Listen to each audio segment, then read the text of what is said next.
Assalamualaikum warahmatullahi wabarakatuh. Kami dari kelompok 4, Sejarah dan Teknologi Arsitektur 2 kelas A, akan mempresentasikan revolusi industri dan pengaruhnya pada arsitektur Chicago School.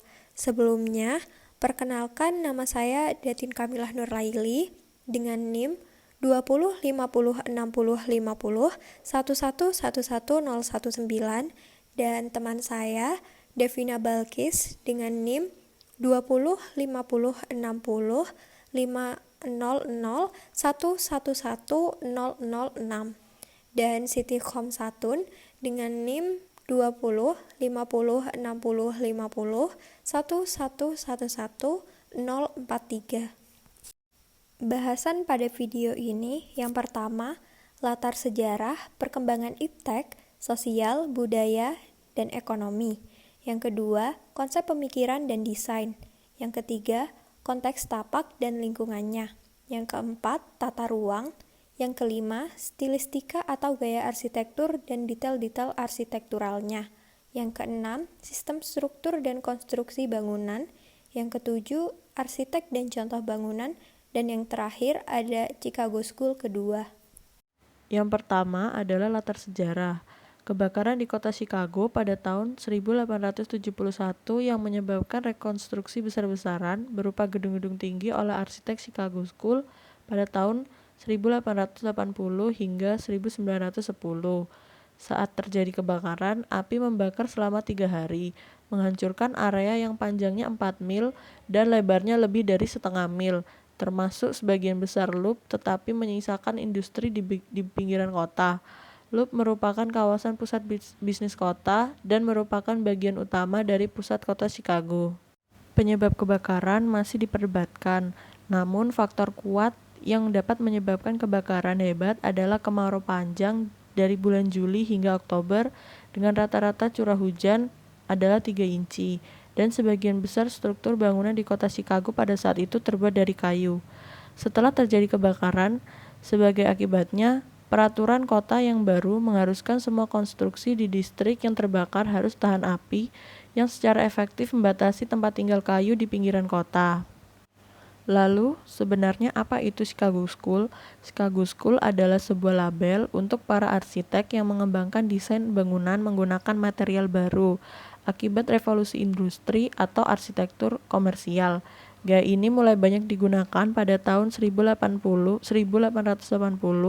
hingga 1910. Chicago School merupakan dasar bagi bangunan pencakar langit. Nama lain dari Chicago School adalah konstruksi Chicago atau gaya komersial. Chicago School juga menjadi awal dari arsitektur modern. Salah satu tokoh terkenal dari Chicago School adalah Louis Henry Sullivan, yang terkenal dengan prinsipnya form follow function, yaitu bentuk bangunan atau suatu objek harus disesuaikan dengan fungsi atau kegunaannya. Salah satu karya dari Louis Sullivan adalah gedung Wainwright, seperti pada gambar di samping. Pada era Chicago School, ternyata masih digunakan beberapa elemen dari era neoklasik, yaitu masih adanya kolom-kolom besar yang klasik. Selanjutnya adalah perkembangan iptek. Dengan adanya revolusi industri, perkembangan teknologi semakin maju dengan ditemukannya besi, baja, lift, bola lampu, dan mesin uap yang masih banyak lagi yang dapat membantu pekerjaan manusia agar lebih efektif. Yang pertama adalah besi, ditemukan di Mesopotamia dan Mesir. Namun besi mulai dapat dileburkan untuk bisa diproduksi secara massal pada abad ke-14. Akan tetapi, produksi arang pada saat itu masih sedikit, sehingga tidak dapat diproduksi secara besar. Pada tahun 1713, Abraham Darby dapat mengganti arang dengan batu bara sehingga besi dapat lebih mudah dileburkan dan dapat diproduksi secara massal. Yang kedua adalah baja. Baja terbuat dari biji-biji besi yang dipanaskan dengan menggunakan arang. Penggunaan logam sebagai bahan struktural diawali dengan pembuatan jembatan di Inggris pada tahun 1777 sampai 1779 yang memiliki bentang lengkungan sepanjang 100 kaki atau 30 meter. Ketiga, terdapat lift. Pada tahun 1852 telah ditemukan elevator yang aman pertama di dunia. oleh Eliza Graves Otis pada tahun 1873. Elevator Otis telah digunakan di gedung-gedung perkantoran, hotel, dan departemen store di seluruh Amerika lebih dari 2000 buah. Tak lama, 5 tahun setelahnya, elevator penumpang hidrolik pertama Otis mulai dipasang. Era pencakar langit dimulai pada tahun 1889. Otis mengeluarkan mesin elevator listrik direct connected gear pertama yang sangat sukses. Selanjutnya adalah bola lampu Thomas Alva Edison. Thomas Alva Edison menemukan bola lampu pada tahun 1870-an yang mengubah desain rumah. Lalu pada April 1879 berhasil mematenkan penemuannya. 10 tahun sebelumnya, masih di era Victoria, orang-orang masih menggunakan lilin, sehingga langit-langit rumah berwarna gelap akibat penggunaan lilin. Maka dari itu, rumah zaman Victoria kebanyakan dicat gelap untuk menutupi noda bekas lilin. Dan mesin uap. Mesin uap ditemukan oleh James Watt pada tahun 1769.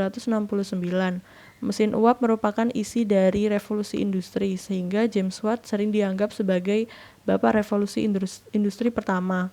Mesin uap tersebut menjadi permulaan ditemukannya karya-karya hebat lainnya yang membantu memajukan teknologi. Selanjutnya, sosial dan budaya. Perubahan sosial, kebutuhan masyarakat, serta penggunaan teknologi yang semakin banyak digunakan akibat adanya revolusi industri menjadi salah satu faktor munculnya gaya arsitektur Chicago School. Semakin berkembangnya kota, urbanisasi semakin merajalela di Chicago. Pada saat yang sama setelah kebakaran, pusat kota kembali dibangun jauh dari sungai dan ke selatan untuk mencari tanah yang lebih murah dan akses ke terminal kereta api yang baru dibangun. Budaya. Pada akhir abad ke-19, gaya arsitektur gotik kembali populer.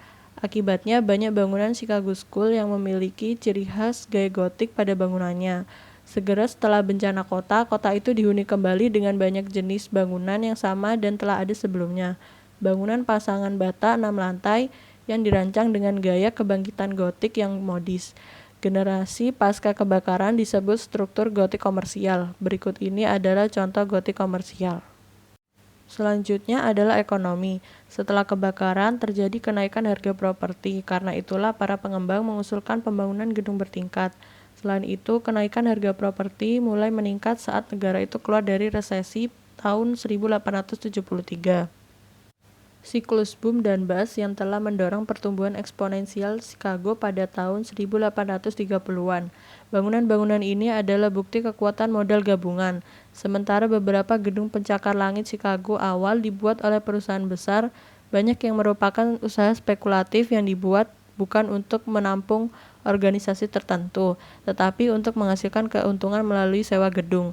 Seperti yang ditunjukkan oleh Carl Willis yang merupakan seorang investor, arsitek dibatasi tidak hanya oleh peraturan bangunan dan pertimbangan struktural, tetapi juga kewajiban untuk memproduksi kantor dengan dimensi standar dengan pasokan cahaya matahari yang baik.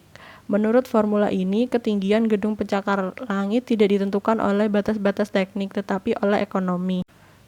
Pada tahun 1889 menentukan bahwa 16 lantai adalah yang paling menguntungkan atau ketinggian ekonomi, dan ini menjadi norma baru. Konstruksi Chicago memiliki beberapa manfaat ekonomi, yaitu memungkinkan bangunan untuk lebih tinggi karena rangka logam dapat membawa beban yang lebih tinggi daripada pasangan bata dan lebih cepat untuk didirikan. Ini juga memungkinkan dinding yang lebih tipis sehingga lebih banyak area yang dapat disewakan per lantai. Bahan yang digunakan lebih murah dari batu dan lebih ringan dari batu bata. Pada saat yang sama, para arsitek memanfaatkan pasokan baru kaca pelat yang murah dari pabrik lokal untuk merancang bukaan jendela yang lebih besar pada saat lampu listrik belum cukup kuat untuk melayani kantor dan toko. Chicago School merupakan aliran arsitektur yang memiliki konsep pemikiran ekonomi klasik dan mendukung paradigma monetarisme. Monetarisme adalah pemikiran dalam ekonomi, yaitu memiliki kecenderungan menekankan peran dalam pemerintahan dengan mengendalikan uang yang beredar. Hal ini berarti bahwa kebanyakan jumlah uang beredar mempunyai pengaruh besar pada output nasional dalam jangka pendek dan tingkat harga selama periode waktu lebih lama, serta tujuan dari kebijakan moneter dengan menargetkan tingkat pertumbuhan jumlah uang yang beredar. Maka dari itu, Hal ini didasarkan pada konsep ekspektasi rasional. Selanjutnya, ada konsep pemikiran dan desain. Yang pertama ada konsep pemikiran. Louis Sullivan dengan slogannya Form Follow Function. Konsepnya banyak diterapkan pada bangunan-bangunan pencakar langit di Chicago. Menurutnya, fungsi gedung harus diutamakan. Gedung rancangannya yang paling terkenal adalah Sullivan's Wainwright pada 1891 dan Guarantee Buildings pada 1896, di mana ornamen luarnya naturalistik dengan bentuk geometris yang kaku dan fasadnya yang ringan. Konsep yang kedua yaitu Frank Lloyd Wright dengan konsep arsitektur organiknya. Ia merupakan murid dari Louis Sullivan. Lobi ikonik dari ruang Leichhardt pada tahun 1905 menjadi awal banyak digunakannya jendela kaca sebagai dinding pada bangunan Chicago School. Biasa disebut dengan Chicago Window atau jendela Chicago. Hal tersebut memungkinkan cahaya alami dan ventilasi masuk ke dalam ruangan. Konsep desain.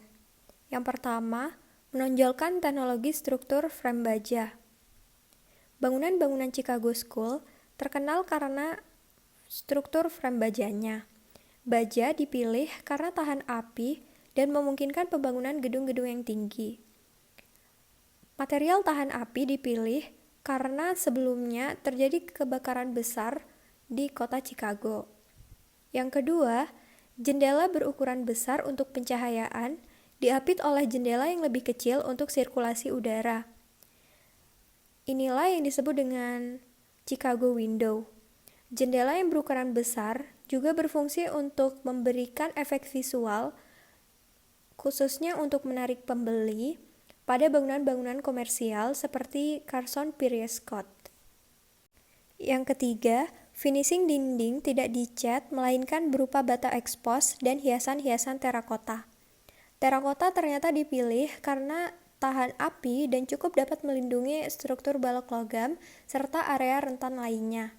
Terakota juga lebih mudah dipahat, mudah dirakit, serta dapat dibuat berlubang daripada batu ukiran biasa.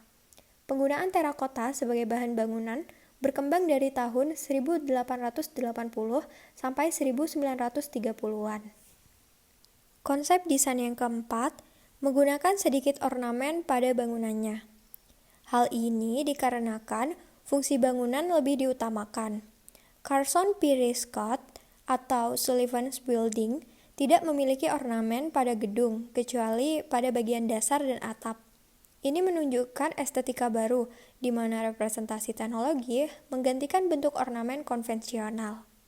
Yang kelima, gedung tinggi beratap datar dengan cornice sederhana. Bangunan Chicago School dibuat menjadi gedung bertingkat tinggi karena ditemukannya teknologi frame baja dan menyesuaikan dengan ketersediaan lahan pada saat itu. Yang keenam, penggunaan elemen arsitektur neoklasik dan gotik pada beberapa bangunan Chicago School. Fisher Building Atwood mensintesis kebangkitan gotik dengan gaya arsitektur Chicago, yaitu dengan mengambil dekorasi, ornamen, proporsi, dan efek ringan khas gotik dari bangunan katedral abad pertengahan. Namun, tetap menggunakan karakteristik dari material, struktur, dan metode produksi arsitektur Chicago School. Selanjutnya ada konteks tapak dan lingkungan. Kota Chicago merupakan kota besar ketiga di Amerika Serikat yang terletak di negara bagian Illinois. Setelah kejadian kebakaran besar pada tahun 1871, Chicago semakin berkembang dengan gedung-gedung pencakar langitnya dan dikenal sebagai kiblat arsitektur modern. Kota Chicago sendiri terletak pada titik koordinat 41,9 derajat lintang utara dan 87,6 derajat bujur barat. Karena itulah, kota ini beriklim subtropis dengan 4 musim. Sepanjang tahun, suhu biasanya bervariasi dari minus 6 derajat Celcius hingga 28 derajat Celcius.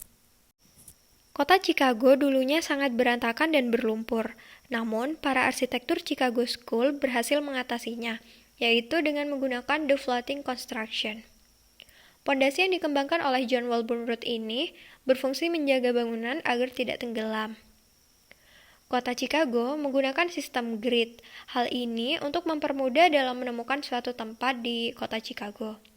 Selain itu, sistem grid juga digunakan untuk menghasilkan pembangunan yang cepat dan efisien setelah kebakaran besar. Selanjutnya adalah tata ruang. Menggunakan prinsip fungsionalisme 3 lantai pertama untuk fasilitas-fasilitas umum, lantai seterusnya sampai dengan lantai 2 paling atas untuk lantai tipikal seperti perumahan atau perkantoran, juga sebagai ruang mekanikal dan utilitas, serta puncak bangunan sebagai identitas bangunan. Contohnya adalah Auditorium Building di South Michigan Avenue. Gedung multifungsi ini dibangun pada tahun 1887 sampai 1889 kerjasama antara insinyur dan Mark Adler dan Louis Sullivan. Gedung yang memiliki ketinggian 238 kaki dan 17 lantai ini menggunakan kombinasi batu, bata, baja, besi, dan kayu. Selain itu, Auditorium Building mampu menampung sebanyak 4.200 kursi untuk konser aula. Dalam gedung tersebut terdiri dari hotel, teater, dan blok perkantoran. Berikut adalah contoh dari interior auditorium, kantor auditorium hotel, kafe auditorium hotel, aula makan hotel, dan interior teater. Untuk pembahasan selanjutnya yaitu stilistika atau gaya arsitektur dan detail arsitektural. Untuk yang pertama yaitu gaya arsitektur Chicago School. Chicago School dikenalkan oleh beberapa arsitek dengan gaya arsitektur komersial pada akhir abad ke-19. Gaya arsitektur ini memulai teknologi baru dengan mulai digunakannya konstruksi rangka baja pada gedung-gedungnya. Gaya komersial ini menjadi dasar desain gedung cakar langit modern. Kerangka logam diperkenalkan pertama kalinya pada bangunan gedung asuransi rumah karya dari arsitek William LeBaron Jenney pada tahun 1884. Nah, untuk selanjutnya yaitu detail arsitektural. Kami mengambil bangunan Carson B. Scott Store yang dibangun pada tahun 1899 hingga 1903, karya dari arsitek Louis Henry Sullivan dan Daniel Bunham. Dua lantai pertama dibangun dengan pintu masuk yang dekoratif dan berornamen. Ornamen besi cor mengandung motif yang rumit, halus, organik, dan berbunga serta adanya kornis yang dekoratif pada bundaran pintu mencerminkan ciri-ciri dari Art Nouveau. Motif bunga-bunga juga dapat ditemukan di ujung kolom-kolom penyangga pada interior bangunan. Untuk desain lantai ketiga hingga lantai 12 cukup modern. Para arsitek menerapkan kisi baja pada bawah fasad bangunan dengan terakota bernuansa krem pucat tanpa ornamen. Adanya kaca putih bersih dan penggunaan jendela Chicago yang seragam sebagai ventilasi dan pencahayaan alami. Penggunaan rangka baja dan tiang besi pada strukturnya dengan teknik tiang dan ambang pintu yang menghasilkan kerangka kokoh, ringan, dan tahan api. Pada bagian puncak bangunan terdapat kornis bermotif yang sedikit menjorok ke dalam. Pembahasan selanjutnya yaitu sistem struktur dan konstruksi bangunan. Yang pertama yaitu sistem struktur konstruksi bangunan pada Chicago School berdasarkan William Jenney yang diterapkan pada gedung asuransi rumah yang dibangun pada tahun 1883. Karakteristik yang pertama yaitu bangunan memiliki tujuan menjadi murah dan efisien menyediakan cahaya siang hari ke dalam gedung perkantoran. Yang kedua, gedung pertama yang menggunakan konstruksi pencakar langit dengan struktur logam. Yang ketiga yaitu jendela Chicago dengan pusat tetap dan sisi yang dapat dipindahkan yang ukurannya bervariasi dalam setiap ketinggian. Dan yang terakhir yaitu penggunaan kornis horizontal untuk menyembunyikan ketinggian sebenarnya dari lantai dan membagi ketinggian lantai menjadi dua. Bisa dilihat pada gambar detail dari struktural konstruksi gedung asuransi rumah ini. Selanjutnya yaitu sistem struktur dan konstruksi Chicago School berdasarkan Daniel Bunham yang diterapkan pada gedung Railings yang dibangun pada tahun 1890. Yang pertama yaitu penggunaan rangka besi atau baja secara penuh dan besar pada jendela Chicago-nya. Yang kedua, elemen elevasi di depan yang struktural. Yang ketiga, tidak menggunakan elemen dekorasi apapun atau pada bangunan ini menggunakan gaya Romawi pada fasad yang membuka jalan untuk elevasi kaca. Selanjutnya tidak menggunakan elemen kornis, dinding sebagai elemen untuk membagi jendela, dan yang terakhir adalah lantai berulang dengan sangat mirip satu sama lainnya. Selanjutnya, struktur dan konstruksi Chicago School berdasarkan Louis Sullivan yang diterapkan pada gedung Wainwright. Karakteristik yang pertama yaitu lantai di bawah tanah yang berisi pembangkit listrik, pemanas, dan sistem lainnya. Yang kedua, lantai dasar yang dikhususkan untuk toko, bank, atau bangunan lain yang membutuhkan area yang luas, jarak yang cukup, atau kebebasan akses yang besar. Yang ketiga, lantai kedua yang dapat diakses melalui tangga, biasanya di subdivisi besar berupa bukaan kaca. Selanjutnya di lantai 3 hingga lantai 9 terdapat kantor, dan paling atas sendiri terdapat loteng yang diisi dengan tangki, pipa, katup, dan yang lainnya. Dan yang terakhir yaitu ornamen dan elemen dekoratif digunakan pada bangunan karya Louis Sullivan ini dan dikembangkan dengan bentuk bangunannya. Selanjutnya, struktur dan konstruksi Chicago School yang pertama secara umum. Pada masa 1880-an hingga 1890, Chicago School merupakan bangunan yang menggunakan teknologi baru berupa kerangka struktur baja untuk pertama kalinya, sehingga bangunan ini dapat mudah dikenal karena perbedaan sangat mencolok dengan gedung lainnya. Karakteristik dari bangunan Chicago ini sendiri antara lain yang pertama, menggunakan pondasi jenis pondasi konstruksi terapung. Pada tahun 1894, Denmark Adler menemukan jenis struktur pondasi bawah tanah yang kedap air untuk Chicago Stock Exchange yang dengan cepat menjadi pondasi template untuk gedung pencakar langit di seluruh Amerika Serikat. Pondasi mengapung dapat digunakan untuk menahan beban yang lebih besar daripada pondasi rakit. Yang kedua yaitu menggunakan konsep konstruksi frame baja pada bangunan-bangunan komersial. Chicago School menciptakan kerangka-kerangka baja pertama kali yang digunakan di gedung asuransi rumah Jenny pada tahun 1884, di mana gedung ini merupakan gedung pencakar langit yang pertama di dunia, dengan menggunakan bingkai baja hampir tahan api dengan tirai yang lebih tipis. Dan yang terakhir adalah menggunakan jendela-jendela yang memanjang ke atas. Jendela Chicago berasal dari bangunan Chicago School ini adalah gabungan fungsi antara pengumpulan cahaya dan ventilasi alami. Jendela ini terdiri atas 3 bagian yang terdiri dari panel tengah lebih besar yang diapit oleh 2 jendela selempang gantung ganda yang lebih kecil di sisinya. Tokoh-tokoh arsitek Chicago School pertama. Yang pertama ada Henry Hobson Richardson dengan gedungnya Marshall Field Wholesale Store, Denmark Adler dan Louis Henry Sullivan dengan gedungnya Auditorium Building, Martin Roach dan William Holabird dengan gedungnya Gedung Marquette.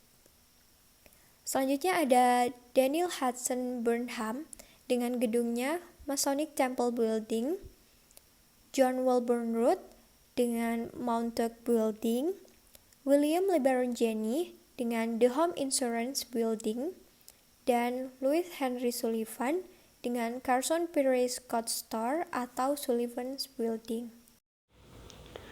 Selanjutnya yaitu Chicago School yang kedua. Pada tahun 1940-an, sekolah Chicago kedua muncul dari karya Ludwig Mies van der Rohe dan upaya pendidikannya pada Institut Teknologi Illinois di Chicago. Hal ini didukung dan diperbesar pada tahun 1960-an karena ide-ide insinyur struktural Fazlur Rahman Khan.